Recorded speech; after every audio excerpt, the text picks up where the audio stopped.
What's up, guys? It's Rob of Black Hill Woodwork, and in today's video we're going to be making a segmented bowl with this, some scrap pine, and this. I don't know if the camera could pick up this whole thing, but it's a nice slab of red cedar that I bought I don't even know how long ago. So we're going to cut them all up, make a bowl.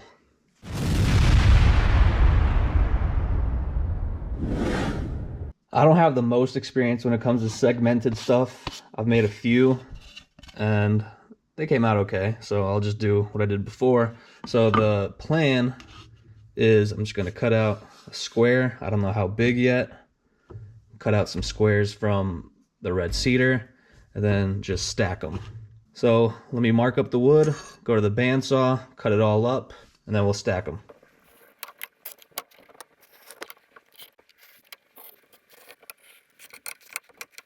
Okay, so we got everything marked up, the red cedar board as well. Let's go to the bandsaw and cut it up.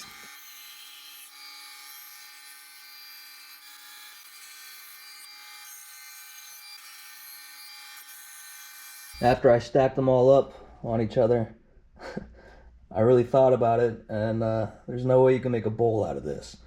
It's too tall, too skinny. So I think we're going to be making a vase.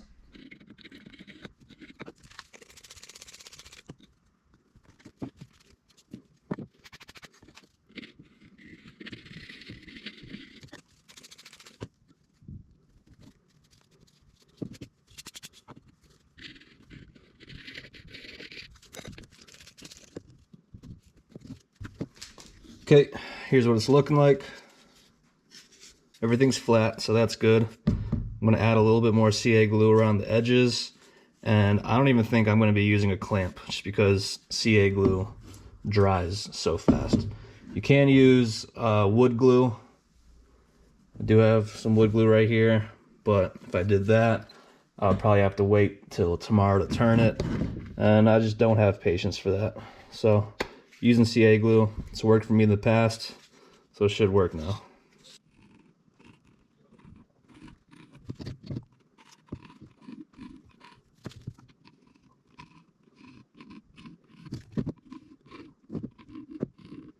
Alright, so let's go put it on the lathe. Let's get this thing attached in between centers. Start turning it.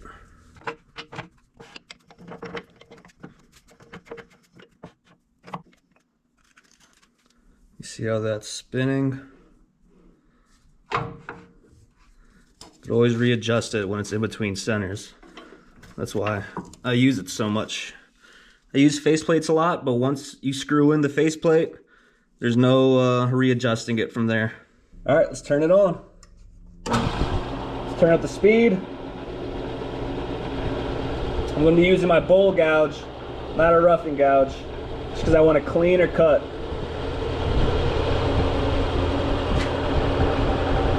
Going at about 1200 RPMs. Let's round it out first.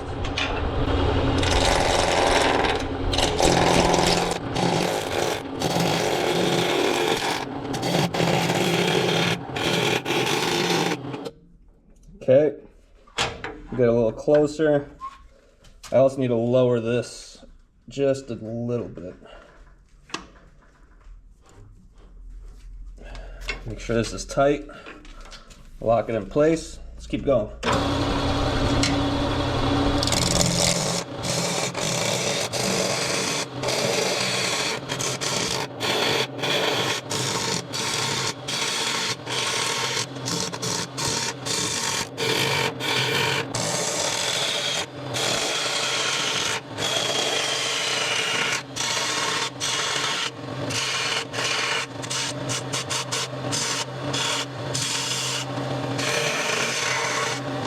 Okay, I don't think I told you guys, but I'm also shaping it a little bit, shaping it into a vase.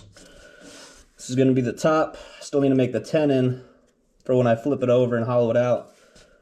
But, yep, this is going to be the vase shape, basically. But I still need to go a little bit more right here, because it's still flat.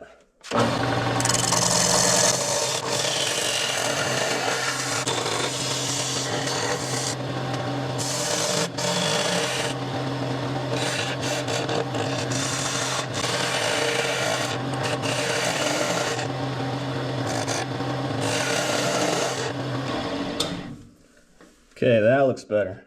Now let's do the tenon.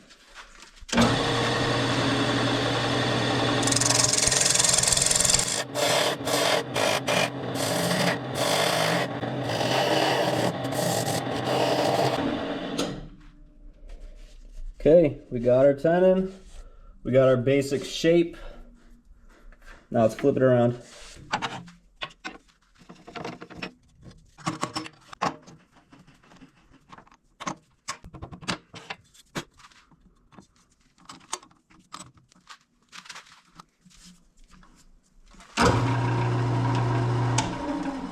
Okay, let's hollow it out.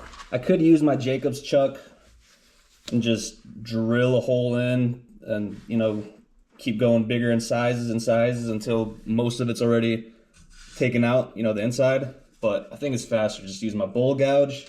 And on some of these curves, I'll be using my carbide cutter.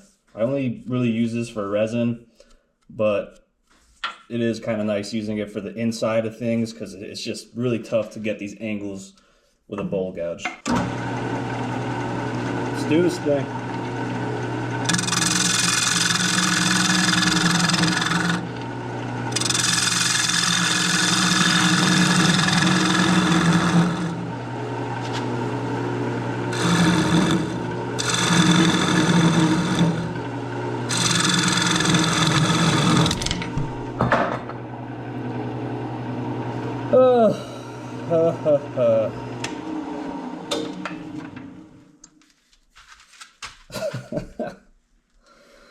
Oh my gosh. Well, my tenon didn't fail. The wood failed. It literally just sheared completely off. That is crazy. Now I'm trying to think of what I can do to fix this. I could use a glue block. But man, that is so annoying. Okay, I think I'm gonna have to use a glue block. All right, guys, so there's a new plan. I usually have these glue blocks prepared, already cut in a perfect circle, you know, so I could easily glue things on. And I guess I ran out. And it's a whole thing to explain, but I decided to go with a faceplate. Yes, I know, I was just talking about how I didn't want to use a faceplate because of the holes. But I was thinking I might do something cool and color in the holes with some CA glue and some colored pigment. Or maybe even use some epoxy just to fill in those holes and make it look cool. So that's what we're doing now. We're gonna be attaching it with the faceplate, even though I probably should have just done that in the beginning if I was gonna fill up the holes. But it's okay. Who would have thought that this thing would just shear off like that? So let's take this thing out. Get out of here. Take this thing off. And I probably didn't find the perfect center when putting this faceplate on. So we're probably gonna have to redo the outside just a little bit.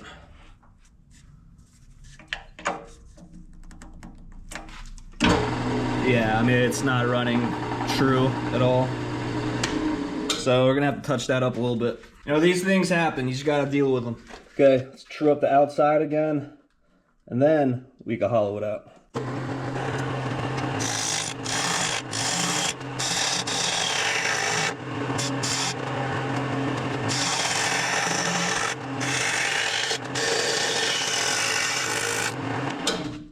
Okay, it's a little bit smaller than it was originally. So let's go back and now try to hollow it out. Okay, wish me luck.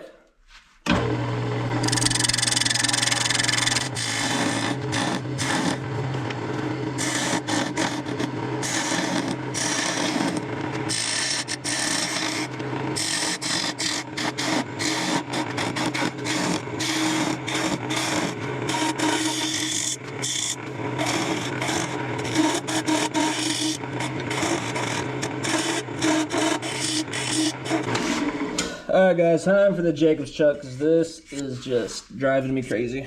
Alright, let's do it.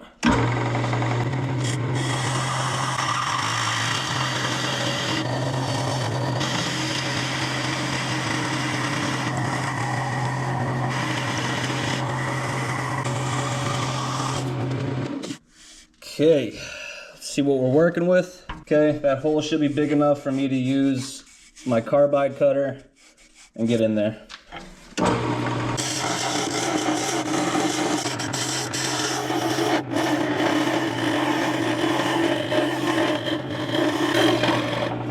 I know you guys can't really see much of what's going on. I can't either, I'm just trying to feel it out. So I'll probably just skip to when I'm done with all of this. Okay, so the inside is completely hollowed out. Now it's time to sand, 80 to 400. And then we're gonna be using some Yorkshire grit. You know who you are in the comments. If you're watching again, thank you for telling me that I mispronounce it. I had a feeling that I was. So we're gonna be using some Yorkshire grit after this.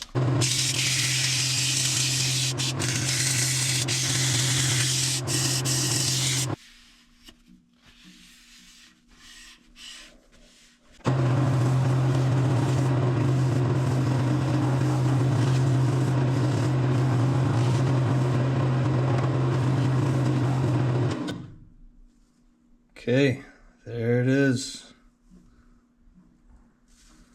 Looking pretty cool. I like it.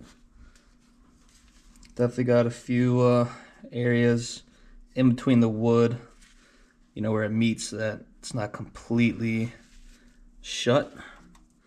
But not many. Maybe a little bit right there. But not many at all. I mean, it looks pretty good. My girlfriend always tells me to stop telling people the flaws in my work, so maybe I shouldn't have pointed that out. All right, so next step, taking the faceplate off and filling up those holes. Yeah, I don't even really need to be doing this. I could just do the top layer and it'll be hollow, but I want it filled up just a little bit at least.